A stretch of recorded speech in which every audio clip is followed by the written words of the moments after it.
ಶೇಖರ್ ಎಂಬ ಯುವಕನಿಗೆ ತನ್ನಮ್ಮ ಲಕ್ಷ್ಮಿ ಎಂದರೆ ಪಂಚಪ್ರಾಣ.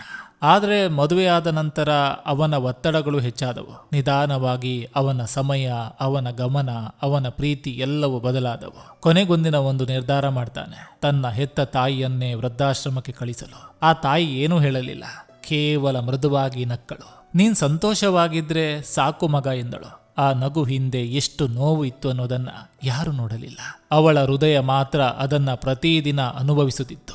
ವೃದ್ಧಾಶ್ರಮದ ಆ ಚಳಿಗೋಡೆಗಳ ನಡುವೆ ಅವಳು ಪ್ರತಿದಿನ ಒಂದೇ ಪ್ರಶ್ನೆ ಕೇಳುತ್ತಿದ್ದಳು, ನನ್ನ ಮಗ ಇಂದು ಬರ್ತಾನ? ಪ್ರತಿ ಹೆಜ್ಜೆಯ ಸದ್ದು ಕೇಳಿದಾಗ ಅವಳ ಹೃದಯ ತಡಕಾಡುತ್ತಿತ್ತು. ಆದರೆ ಪ್ರತಿ ಸಾರಿ ಅದು ಬೇರೆ ಯಾರಾದರೂ ಆಗುತ್ತಿದ್ದರು. ಅವಳ ಕಣ್ಣುಗಳು ಮತ್ತೆ ಬಾಗಿಲ ಕಡೆ ನೆಟ್ಟಗಿರುತ್ತಿತ್ತು. ನಿರೀಕ್ಷೆ ನಿಧಾನವಾಗಿ ಮೌನವಾಗುತ್ತಾ ಹೋಯಿತು. ಒಂದು ತಾಯಿ ತನ್ನ ನೋವನ್ನು ಹೇಳಿಕೊಳ್ಳುವುದಿಲ್ಲ, ಅವಳು ಕೇವಲ ಸಹಿಸಿಕೊಳ್ತಾಳೆ. ಯಾಕಂದ್ರೆ ಅವಳ ಪ್ರೀತಿ ಸ್ವಾರ್ಥವಲ್ಲ, ಅದು ತ್ಯಾಗ. ಒಂದು ದಿನ ವೃದ್ಧಾಶ್ರಮದಿಂದ ಕರೆ ಬಂತು, ನಿಮ್ಮಮ್ಮ ಅಸ್ವಸ್ಥರಾಗಿದ್ದಾರೆ, ದಯವಿಟ್ಟು ಬೇಗ ಬನ್ನಿ. ಶೇಖರ್ ಓಡಿಕೊಂಡು ಹೋದ. ಅವನು ಅಮ್ಮನ ಹಾಸಿಗೆಯ ಬಳಿ ನಿಂತ. ಅವಳ ಕೈ ಹಿಡಿದು ಕೇಳಿದ, ನಿನಗೇನಾದ್ರೂ ಬೇಕಾ ಅಮ್ಮ? ಅವಳ ಕಣ್ಣುಗಳಲ್ಲಿ ಸಾವಿರ ಮಾತುಗಳು, ಆದ್ರೆ ತುಟಿಗಳಲ್ಲಿ ಒಂದೇ ಮಾತು, ಇಲ್ಲಿ ಕೆಲವೊಮ್ಮೆ ತೊಂದರೆ ಆಗ್ತದೆ, ಆದ್ರೆ ನನಗದು ಸಮಸ್ಯೆ ಅಲ್ಲ ಮಗ.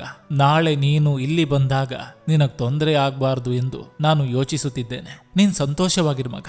ಆ ಕ್ಷಣದಲ್ಲಿ ಶೇಖರ್ ಒಳಗೆ ಏನೋ ಒಡೆದು ಹೋಯಿತು. ಅವನ ಅಹಂಕಾರ, ಅವನ ನಿರ್ಲಕ್ಷ್ಯ, ಅವನ ಬ್ಯುಸಿ ಜೀವನ.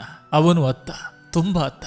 ಅಮ್ಮ, ನನ್ನನ್ನು ಕ್ಷಮಿಸು, ನಾನು ತಪ್ಪು ಮಾಡಿದ್ದೇನೆ ಎಂದು ಕಣ್ಣೀರಿನಿಂದ ಕೇಳಿಕೊಂಡ.